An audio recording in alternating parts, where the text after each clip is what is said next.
And so what we're going to do for you now is kind of show you a little bit of a role play as to how things go right in marriage and how things go wrong in marriage, right? And it's a light and funny sort of thing that we're going to show you, but it's a reality that if it's not managed and if it's not dealt with and we don't learn how to deal with the conflict in an appropriate way, unfortunately there are negative consequences to that, which is the reason why NISA exists, right, in essence. So there is a definite tie-in to this, the way we run our own homes and to the way which we ideally want to run our homes. So first, oh yeah. So I have to, Yeah, I have to do it. You know, I'm the director, so I have to, you know, oh my God, give my advice and tell them what to do. I'm her, you know, like plaything. Just she gets to use me and abuse me. No, we don't want to use that word lightly. So we're gonna role play for you how not to engage in conflict, marital conflict. Man, you're still on your phone? You've been staring at that thing for 30 minutes now. What's the big deal, man? I'm just trying to. You just barging in, yelling at me. I'm just looking at my phone. What's the big deal? Yeah, but you haven't even noticed me all evening. You're just glued to that dumb phone all the time. Calm down. Stop nagging me. I wouldn't nag you if you just pay attention to me. Can't you see I had a long day? I've been working all day, like 8, 10, 12 hours every day. Oh, yeah. You're always on my case. Oh, really? You've had a long day. What about me? Don't you think I like to relax after a long day, driving the kids everywhere, cooking, cleaning up after your mess? My mess? What are you talking about? Look at your hijabs all over the place, man. Well, maybe if you helped me out more, I'd have time to put my stuff away. Maybe you can do more. Now, So get off your butt. now you're blaming me? Now you're blaming me? I'm always on my phone. I'm not helping enough, blah, blah, blah, blah, blah. Yeah, you know what? That really hurts. I just wanted to spend some time with you, and now you're making fun of me. You know, that really sucks. Well, how am I supposed to know you want to spend time with me if all you do is criticize me? I wasn't criticizing you. I just want you to get off that dumb phone of yours. Okay, so I'm off my phone. Happy now? No, I forget it. I don't want to spend time with you. I'm going to go to sleep. Forget it.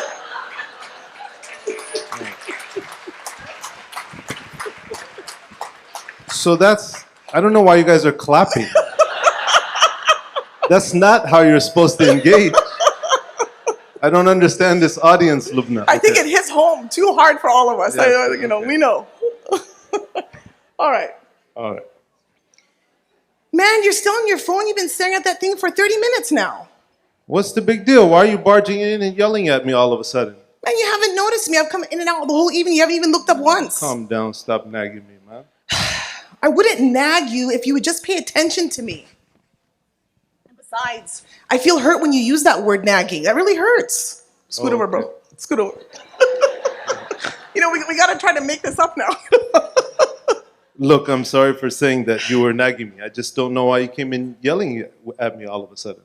Okay. I mean, I admit that I came in here pretty upset. Let me start over. Okay. I'd like you to stop looking at your phone at night so we can spend some time together. Okay, that's reasonable. I would like that too, but sometimes I'm just overwhelmed from work and I need some time to relax, decompress, and, you know, catching up on my messages and reading stuff is my way of relaxing. Okay, I mean, that's fair, but I just want to let you know I feel lonely when I walk in and out of the room a few times, and you don't even look up once. When the kids are asleep, this is a good chance for us to spend some time together. I want to catch up. I could see how staring at my phone when you come into the room would make you feel bad. I'm sorry. Okay, and I'm sure my yelling at you to get off your phone is not the best way to get your attention. Sorry about that. That's true. That's true. You know what? I just need about 20 minutes till after the kids go sleep, and then I'm here for you. Okay, that's fair, but what if you're so glued to your phone you don't even realize how much time has passed? Just tell me the time is up, and, you know, we'll manage it. Okay, that sounds like a deal. Hey, well. All right.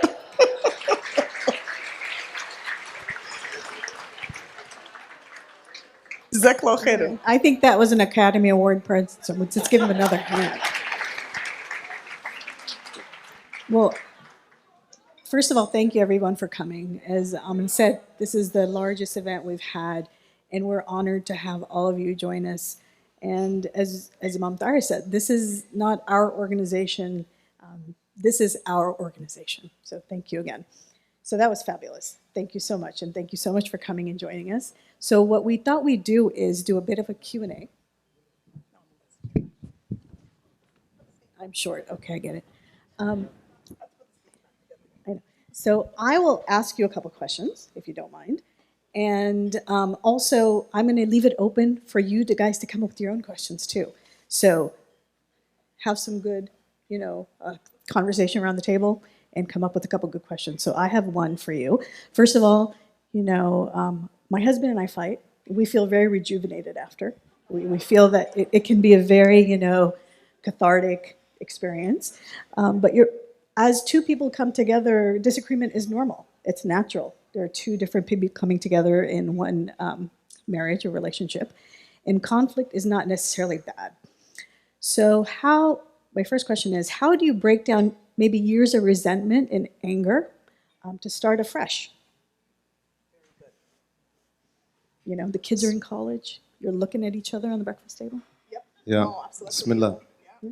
Bismillah. I know when people bring these scenarios, they're not bringing theoretical scenarios. These are real life things that a lot of us live with on different levels. And in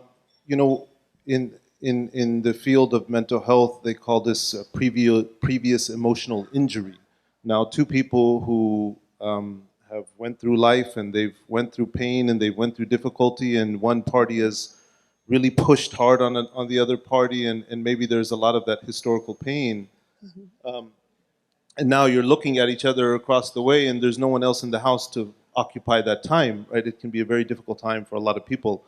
Allah subhanahu wa ta'ala, He tells us in the context of marital conflict, إِن يُرِيدَ إِصْلَاحًا يُوَفِّقِ اللَّهُ بَيْنَهُمَا. And if two people, they want islah, they want reconciliation, they want to rejuvenate, they want to revive their marriage, Allah will divinely synchronize and make their marriage work. So the door of hope is always open. That's number one. The door of hope is always open for anybody in any relationship, as long as both parties are committed. In yurida, both of them, both people have to be invested, have to have a sincere intention. Then sometimes you have to take the means to fix what was broken. And Allah subhanahu wa ta'ala is very interesting. He says, "Hunna libasul lakum wa antum libasul lahun." That your women are a garment for you, O men, and O men, you are a garment for your women. If there's a tear, if there's a rip in that garment, you have to patch it up. You don't walk around with the big, ripped hole in your pants. You got to patch it up. And so dealing with that previous emotional injury is very important. Maybe Lobna, you have something to say. So that's really important, and most likely that might be helpful to have that be guided, right? I mean, it's kind of like our first argument, even though it was something light. The underlying what was the underlying desire about the whole thing, about the whole argument, even though it went into hijabs and mess and driving and all this stuff. Well, spending time together, right? And so what happens sometimes, the intention is good, but these past hurts. You start talking about it. Let's say, okay, I want to resolve some of these things. I bring it up, and then husband and wife, it can just the argument can just go haywire. Well, I did that because you did this, and all these years, and so sometimes the reality is it is helpful to have that guided, and go to marriage counseling. So just as we're here tonight to kind of break the stigma and talking about domestic violence and hopefully inducing marital harmony. That was the nice word. Same thing, we also want to break the stigma on marital counseling, getting therapy, because that can really help break down. And one of the steps, aside from that, is to really start from the bottom. A lot of us, when our parents are teaching us about marriage, I don't know, at least from my background, you don't need to be friends. It's just, marriage is a business. You get it done, right? Married, husband, wife, you do your thing. But really, when Suhail was mentioning what Allah subhanahu wa ta'ala says about marriage, that Allah places love and mercy between you. Love is that baseline. Well, where does love start? It starts as friends.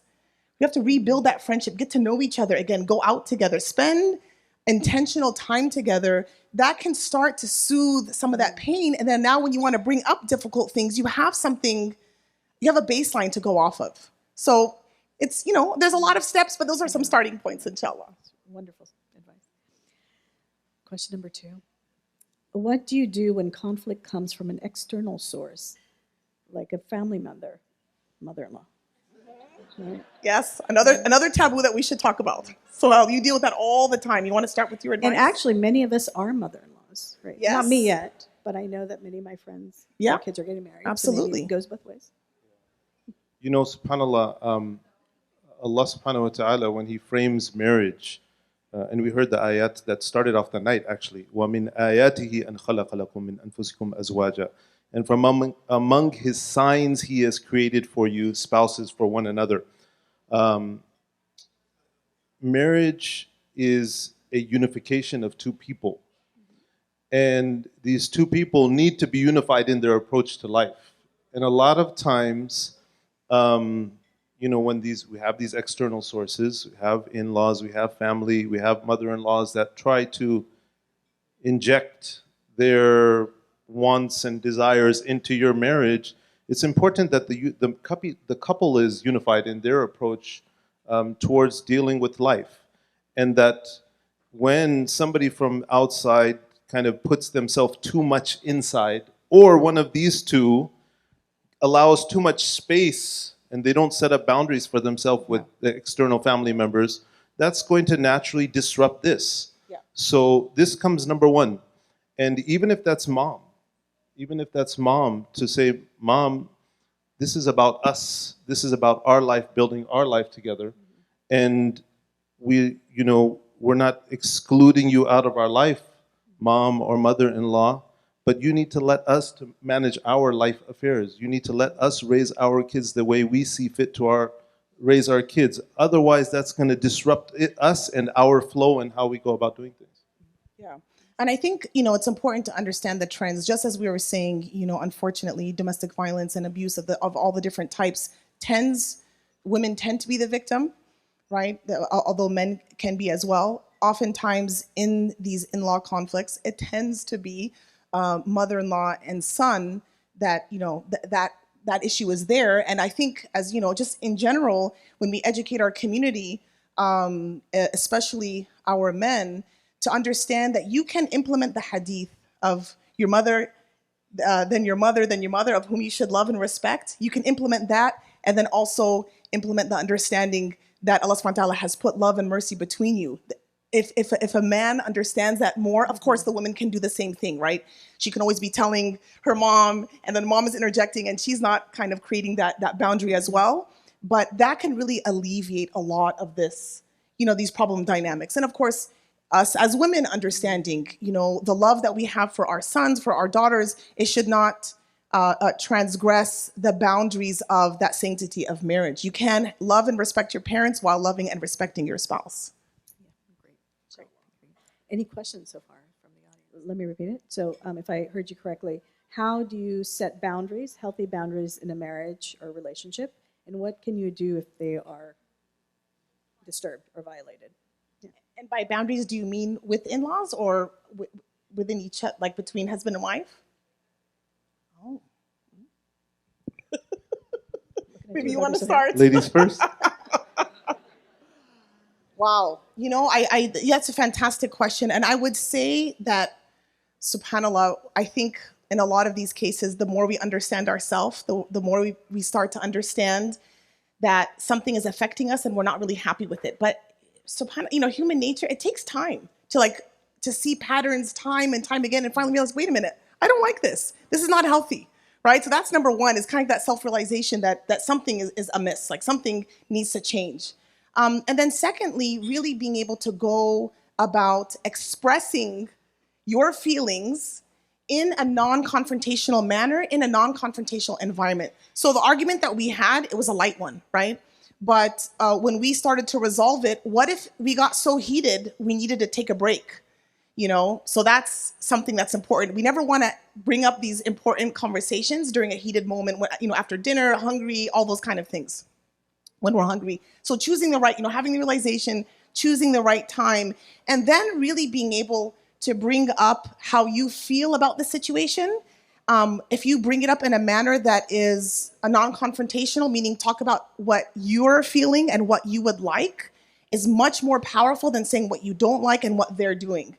So if I say, for example, you're always asking for things when I'm extremely exhausted. You're asking for dinner when it's like super late at night, or I don't know, a third snack, whatever. It's always about food, so I'm just gonna like throw that out there. For me, at least, Not with I love me, food. not with me. Not with you, not with you. No, He's a I love hobbit. food, so food comes to my mind. He's a Yeah, hobbit. you're great, mashallah. Then you would want to say, for example, I feel really tired when it's late at night. And I would really like it that any requests you have, that you help yourself to fruit or whatever, and you say what it is you want. That's a light example. Or I would really appreciate it that if you have a concern, that you don't share negative things that are really personal with your mom. I would appreciate that. Instead of, you're always telling your mom private things about me, that's really upsetting me, that's so annoying, right? So it's difficult. There may be some reactions. It may take time. It may take, again, and having that facilitated, if it's something that's really painful and really, that's, prevalent in your marriage, it's something that's very persistent, it may take a third party to help, again, like counseling. But giving space for these hurt feelings to express them in positive ways as much as possible, and giving it time. Learning when to take a break from an argument when it gets heated, and coming back to try to find that resolution, inshallah. One thing that's really important in marriage is, theoretically, marriage is supposed to be unifying. But practically speaking, in the beginning of marriage, and many people for many years beyond, marriage can be very conflictual. Meaning it's two people coming together. Lubna doesn't like when I give this whole little spiel, but marriage in itself can be conflictual, meaning two people are coming together, trying to unify as one unit, and to navigate life accordingly. Well, that unification process, like that intentional, conscious, deliberate process, needs to take place in that way. And for a lot of people, they don't realize that. They just go on about life, and they never negotiated, navigated, figured out their boundaries. They never came to be on the same page. You have to have usul, you have to have foundational principles by which your marriage works on. And a lot of people don't take the time to even figure out what that is. You just go into marriage and you go into marriage without even figuring out, how do we fight? What are our rules of engagement? What do we want for our children? What are our shared goals? What are our shared dreams? What do we want out of life together as a couple? What do we want for our family? That all needs to be it needs to be brought out. It needs to be talked about. It needs to be, shared together in conversation, and constantly developed as we grow with each other. You mentioned sharing. We're going to have to share mics. We can share too. Yeah, good. I know there is a mic going around now for questions. So as that mic goes around, are you taking it to folks? Okay, great. I'll get a question in edgewise. This lovely young man has the mic. If you can grab him, you will get your question answered. So follow the mic. So a question for you. Excellent point, right? It's two individuals coming to form a totally different dynamic. And I'm pretty selfish. I like to take time, I write children's books, so I am dedicated in that. I go to conferences and do different things in addition to my day job and having a family. And my husband has his interests. So how do you encourage that to be an individual? Because if you're not an individual, you're not really bringing your whole self to create something that's whole. So how would you encourage that? Yeah, we can share. Oh, we're good. Yeah. Bismillah. So, it's important that individuals are allowed to be their individual selves within the context of marriage, so as to be fulfilled. For me to have fulfillment in my life, I need to be able to participate and do and be active in what I like doing. And of course, my wife the same. But it's also important that we don't get lost in those two different worlds, and that there is a common ground. Ultimately, there was a survey that was done a few years ago. They called it American Muslim Marital Quality Survey, and they found the 5 biggest problems between marital couples. One of them was that two people have differing interests, and differing interests can split people apart, because your interest is what you spend quality time participating in. And quality time is time that's very valuable to me. And if our quality time is spent in two different worlds, and we never connect, and there's no, mutual, time, that we enjoy doing activities, we enjoy participating in something together, then that's a cause for division, where you just will slowly emotionally divide from one another, and that's dangerous for a relationship.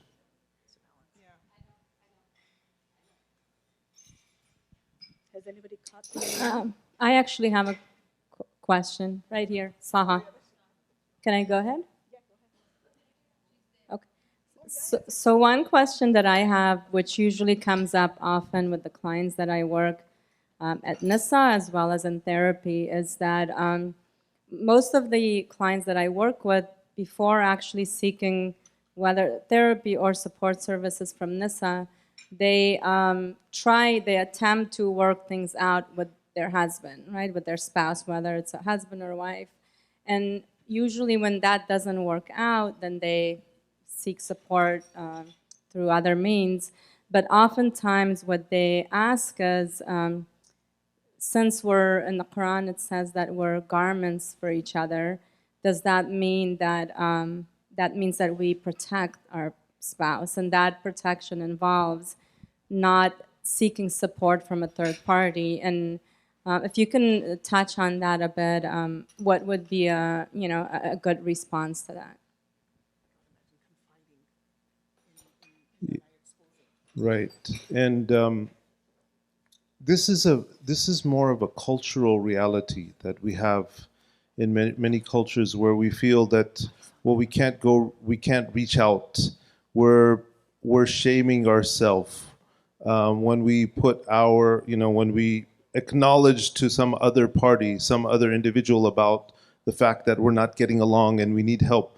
So number one, when we seek help, it's important that we seek it from the right sources, right? If you need medical help, you go to a doctor. If you need religious advice, you go to Imam Tahir, Allah bless him and preserve him. Or if you go to XYZ, you go to the expert. فَاسْأَلُوا أَهْلَ الذِّكْرِ إِن كُنْتُمْ لَا تَعْلَمُونَ. As Allah says, ask the people of expertise.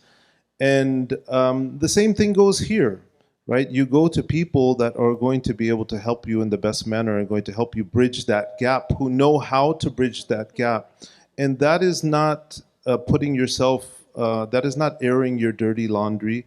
That is seeking to help to repair the rip in the garment.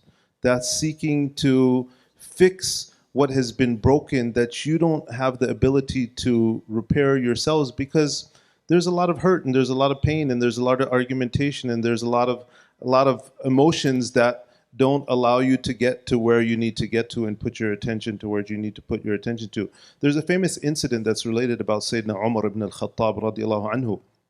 A man, he comes to the door of Sayyidina Umar, and he was having trouble with his wife, and he comes to Sayyidina Umar to complain to him, my wife doesn't listen to me. He comes to the door of Umar, and he hears Sayyidina Umar's wife giving it to him, right? And so the man, he hears from outside what's going on inside, and he's like, let me get out of here, man. He has his own problems. So the man starts to walk away, and finally Umar comes to the door, and the man is walking. He says, come, what did you want? What did you need? And the man, he says, well, I needed to come to you to get advice how to deal with my wife, because I can't deal with her. And Sayyidina Umar, he said, but I found you, O Umar, Ya Amir al-Mu'mineen, that you have the same issue. So Sayyidina Umar, he says, this is my wife. She cooks my food. She takes care of my needs. Every time, and she doesn't need to. And even though she doesn't have to, and even though she's doing this on her own accord, and so can't I be patient with her because she's patient with me? And so, subhanAllah, the point here being related to the question that they would seek advice, they would seek to speak with each other to kind of figure out how to deal with their marital needs. This is the time of the Sahaba even, so that we have that precedent there as well. Now there's time for one more question. So if anybody has the mic, has a question.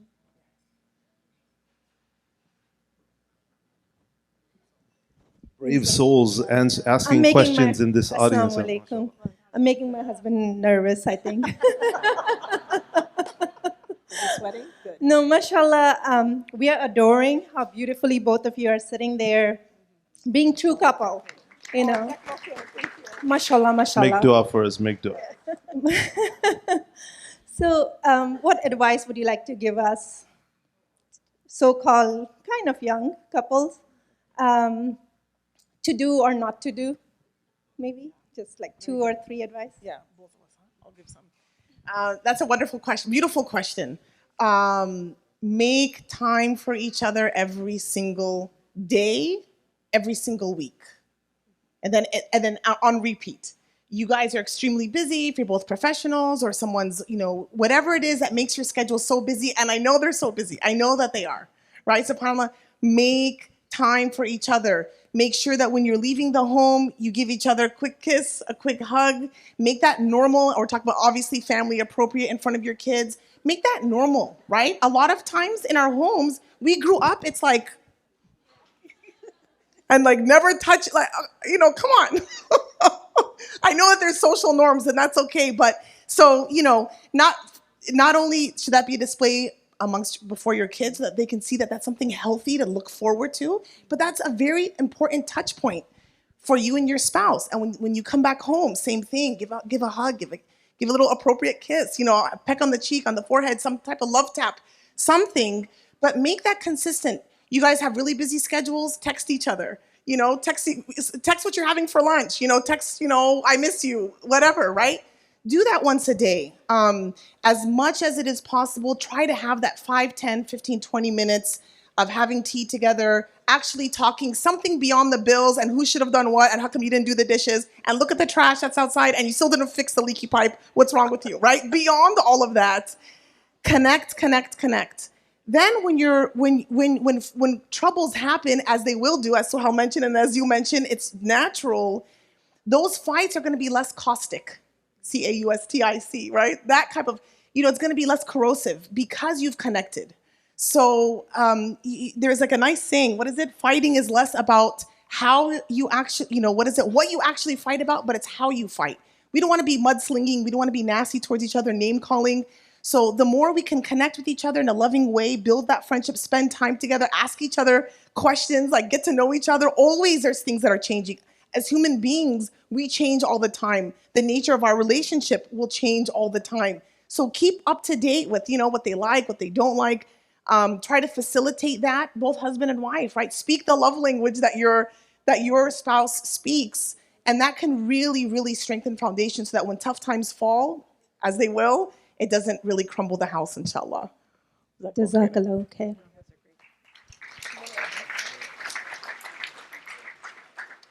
Allah subhanahu wa ta'ala, He says, وَأَخَذْنَ مِنْكُمْ مِيثَاقًا غَلِيظًا, that we have taken from you, O men, a weighty, heavy covenant as it regards to your women. And so marriage is a serious matter, right? And it's not something to be taken lightly. We don't, at the slightest difficulties, just, over dramatize and catastrophize what's taking place in marriage. And to make marriage work, there's a nice saying, they say that marriage is not about getting what you want, but marriage is about wanting what you get. And what that means is, everybody's mind is spinning. What does that mean? Marriage is not about getting what you want. You can't mold your spouse into the person that you want them to be, but it's about getting what you want, meaning wanting what you get. Even I did, right? It's about making the best of what you have in your relationship, learning your spouse, understanding them, loving them for who they are, not who you dream them to be, and putting your energy into that, accepting their shortcomings. The Prophet ﷺ, he told us, لا يفرق مؤمن مؤمنة, that a believing man, a husband, should not despise their wife. إن كره منها خلقا رضي منها آخر. If there's something that you don't like about her, then there's other things that you like about her. Focus on the positive, right? And marriage is so much of that, just focusing on the positive, accepting them for who they are, loving them for who they are, and may Allah subhanahu wa ta'ala bless you all. Well, Honestly, I could have spent another half an hour listening and hearing the great questions, but I know they have a flight to catch. But I want to thank you so much, Sister Lobna, Brother Suhail. You've really, really, first of all, you're funny as heck. So it's wonderful, as my son would say. It was just a wonderful interaction and opportunity to be with you. And please keep doing the amazing work that you do. So thank you very much.